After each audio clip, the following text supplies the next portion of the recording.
How are you? Good to see you. How's the second practice? A lot of great teachable moments. Awesome. It's great stuff. It's great to be in football in February. So, is it March 1st yet? Yeah. Is it March? Not yet. So, we got 2 practices in. We're out of our underwear. We get to go see if we can play football on Saturday. So, I'm looking forward to seeing that and just learning some more about the team. Next year, it sort of seems like there's a lot of urgency with the whole 503, thing to sort of get some of those games back next year. Is that sort of why you started this early, or just to get going? Well, we can't get the games back. All right, what's done is done. What we have to learn from our previous experiences, and in 10 of the games we played really well.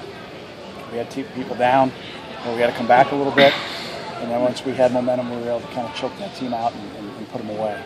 And in 3 games, we weren't able to accomplish that. If we were able to accomplish that in those 3 games, like we did in the other 10, we'd have maybe a little different story. So you got to teach from that. You got to learn from it, and you got to look at all the variables of what happened. So out here, it's kind of more macro stuff. Like I was just talking to the team about, did you feel the momentum? Could you sense it? Okay, this is what we have to do in that situation defensively. This is what we have to do offensively if we don't have it. But then in the micro, when we get in the film room and we're doing some different things with our cut-ups and what we did well and what we executed well, or communication breakdown, or a missed tackle, or a missed throw, a misread, whatever it might be, those are the little things that just really emphasizing we just have to do what we do. Don't try to do too much. Don't try to all of a sudden make up a 2-score deficit in one play. Little things like that. So with the amount of young guys that we have, I know it's a long answer to a short question, but that's what's the best part of spring. It really is. You can really just take the time to teach them, and that's why we moved it up, to answer your question. We moved it up to be able to maximize every stinking day the NCAA gives us to be able to teach. And so tomorrow is equally, if not more important than today, when we're in the classroom, when we're walking through, showing the guys exactly what we're talking about. We just went out and failed at it, a bunch of guys. Let's go watch it on video. Let's come back and walk through it again. Let's go out and execute it again, see if we can create the proper habit, whatever it might be. So that's why we did that. And then the back end, the guys that we have injured from the season, they'll be able to matriculate back with the team kind of that 3rd week of April. And then we'll really have a lot of time to be in the weight room together with that whole group. Right now they're doing rehab. So if we were just doing rehab and extended our winter, they wouldn't still be a part of the team. Now they're out of practice. You guys know what I'm talking about. They wouldn't be in pushing each other. And they will be once we go wheels up in the next phase after spring.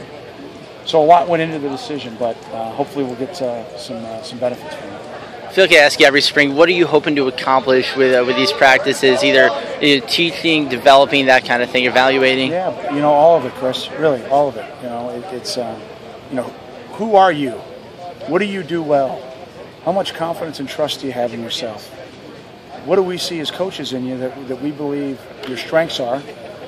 How can we then utilize those strengths? And then what are the areas that you need to improve on, and then create a plan and set some goals for the next phases, not only in the micro, again, I sound like a business guy, but, not between now and the school year, but now to August.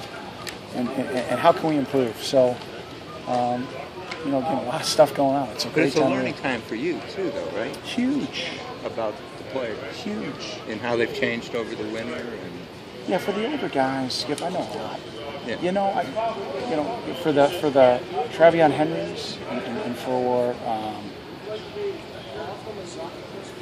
you look at those young guys up front. You look at some of the young linebackers like Eric Wilson and Jalen Prater and Joseph Jones. I can keep going, name. I'm getting my first snapshot of, here's our expectations. Can you get to the expectations? If you can't, why? Is it our teaching? Is it the way that you're executing? Is it the way that you're learning? Are you just not ready? Or do you need to get stronger? Do you need to get faster? You just need to be marinated in the scheme more longer. Those are all the things we got to get evaluated, and then we can put the pieces of the puzzle together. It seems to me, analogously, it's like you have a bunch of Legos on the table. Yeah.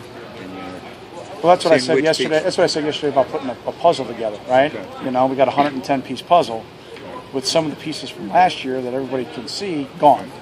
So there's going to be new people as those pieces. Just who are they? How do they fit? And do we have to rearrange them a little bit? We're 8 years into this now. Remember year 1 when you and I were talking? We're in a totally different place. So, how do you take that next step now? And, the culture's in place, the program's in place. We just continue to try to raise the bar internally and continue to try to fit the pieces accordingly. And then Our staff does a really good job. You guys have been around a lot. They do a really good job of matching what we do to what our personnel does. We don't square peg around it. What is that stability now? The same staff for the past 3 springs. What does that do for you guys in your preparations and in your teaching? Well, I can do a lot more evaluating, and you know, I don't have to do it. I always have to coach the coaches. That never ends. But the guys know what I'm looking for, and when I say I mean the program. What is the program expectations? And so, you know, I don't have to spend as much time in staff meetings talking about, hey, this is the way I want us to look. This is the way I want us to practice. This is what I mean when I say how we start and how we finish. All those things are in place. And, you know, there's 2 programs in particular that this is how we buckle our helmets. This is how we tie our shoes. And that's just part of football. And we're a little bit in a different place. But you can't take that for granted and overlook the little things. And so that's kind of my heightened awareness right now is the little things. So having a lot of fun doing it.